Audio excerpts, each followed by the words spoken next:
Hey guys, if you're enjoying the content that I'm making, please click that subscribe button. Also remember to click that bell button and make sure to tick that box to send all notifications so you don't miss out on any videos. With that in mind, let's get on with the video.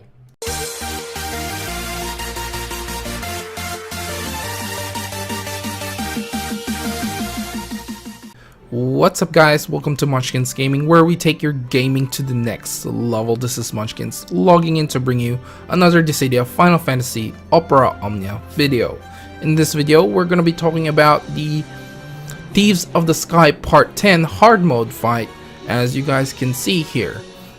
First of all, I'd like to apologize because I'm started to lose my voice. If you guys notice, there's a little bit croaky, or it sounds very harsh. I actually got a throaty on at the moment. I don't know why I'm getting this. I don't feel too sick, but I have been unwell in the last week or so. Just shoulder injury or what, I don't know what it is. It's been aching and plaguing my life for the last week. So yeah, anyway, without further ado, let's start off this video. So first things first, let's start off this video with a little bit of tips and guidance of this fight. So before we obviously go to the wave by wave section of the fight.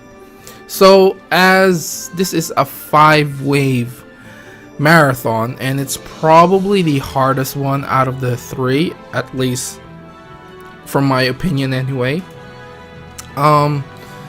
You will have to sort of try not to use as much of your abilities as much as possible. My team consists of Lightning, Aiko, and Vincent. My Vincent in here has been maxed out, and my Lightning as well, and Aiko, or Aiko, whatever you want to call her, is I think limit break 2 for the weapon, and so is for the armor. At least I'd like to, going by memory when I recorded this fight. And so this is really probably the longest fight that you will have to do. It is a long ass marathon because you do want to keep as much of your abilities as much as possible towards the end, especially on the boss. As for my support, I did bring Lightning with me, only because I can take advantage of Vincent's ability Live Wire and can make my Lightning Spark Strike work a ton more damage. And I use Ifrit as my summon because I can also take advantage again of Vincent's ability. I forgot something beast. Deadly Beast Flare, that's it. Thank you video. You can also take advantage of that, so you get like double the weakness, you know, for Ifrit and for the Spark Strike as well. I don't think they stack though, so that's just from my observation, but it's good nonetheless. Like, you know, an extra weakness is always helpful. Of course, there are other characters that you can bring in. It's not limited to the 3. The only reason I use these 3 is basically the synergy between Lightning and Vincent, and Aiko is there for the healing if I do take some damage, and because, you know, there is a certain amount of HP loss that you will have in order to complete the mission. But you can also bring the boosted characters here, obviously Terra and Balthier and Edge as well, because they are boosted characters. I do believe Edge has like lightning abilities, so you can take advantage of that.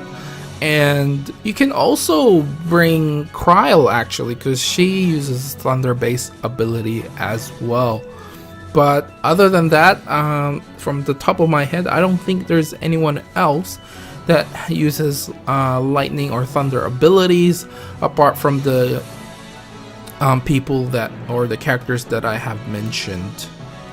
And as for the summons, like I said, I did bring Ifrit for the extra attack, but if you guys are struggling a little bit in the boss section, you can definitely bring Ramu as well, because he does have thunder based abilities which will help you take down the boss.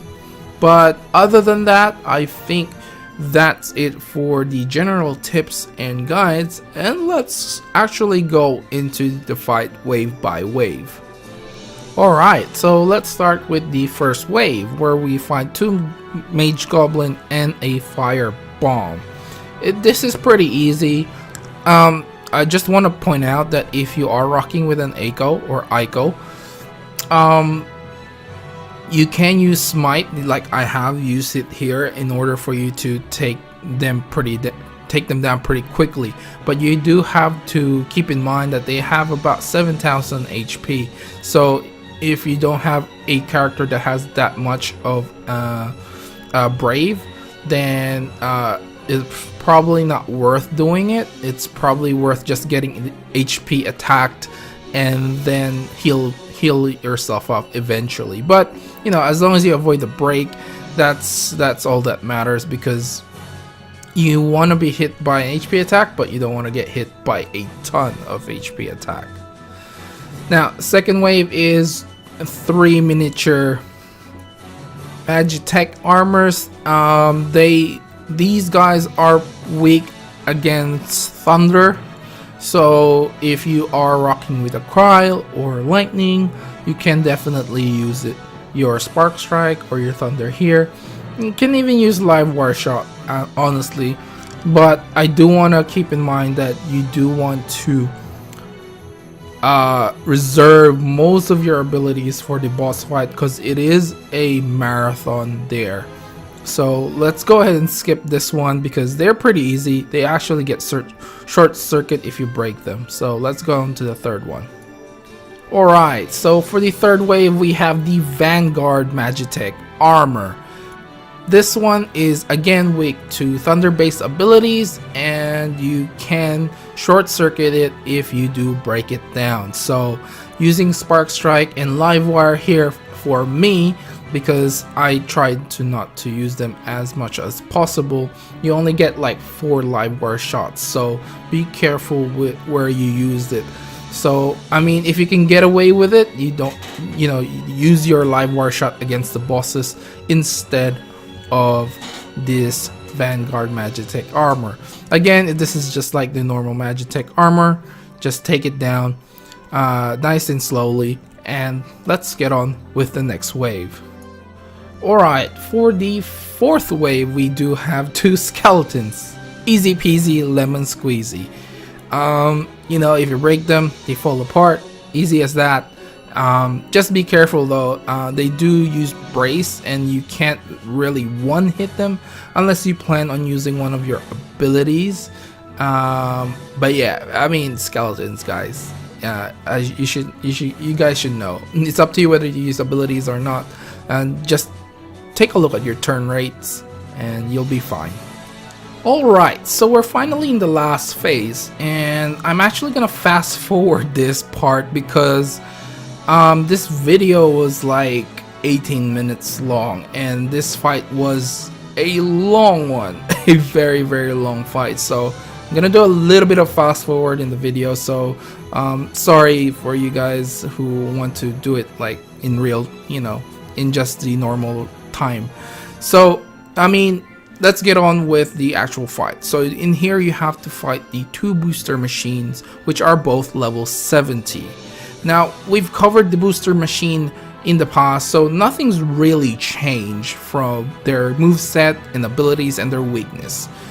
So they're weak to thunder based abilities, and they don't really have any resistances. So you have to take advantage of that one weakness, because there's 2 of them. Basically, the ideal way I did this is basically to concentrate all my HP damage on one of the booster machine, and then went to the second one. Now, here's the catch though. I don't know if they will go in their wave cannon mode at all if you split the HP damage between the two of them. I know for a fact that once I killed the first booster machine, that the other booster machine started to use the wave cannon mode a little bit later on. So if you split the damage, I don't know if they're actually gonna do both at the same time, but that's what I would like to pose a question to you guys. If for any reason you actually split the damage, please leave a comment down below and let me know if they actually would use both of them at the same time, their wave cannon mode. Now the other thing that I want to tell you guys is actually that I have been switching around with breaking both of the booster machines. You guys will probably notice in this video that I'll go Spark Strike on one and then Live Wire on the other. I'm just trying to make sure that I don't get hit too much by HP attacks.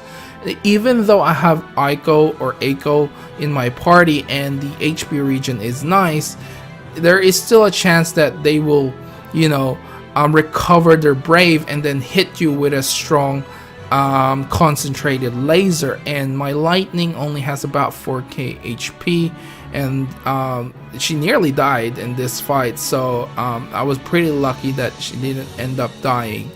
Now the last thing that I do want to mention is during wave cannon modes, you will have to break the booster machines, because if you don't, you're gonna get hit by a wave cannon, which is a group brave magic attack and HP attack to boot.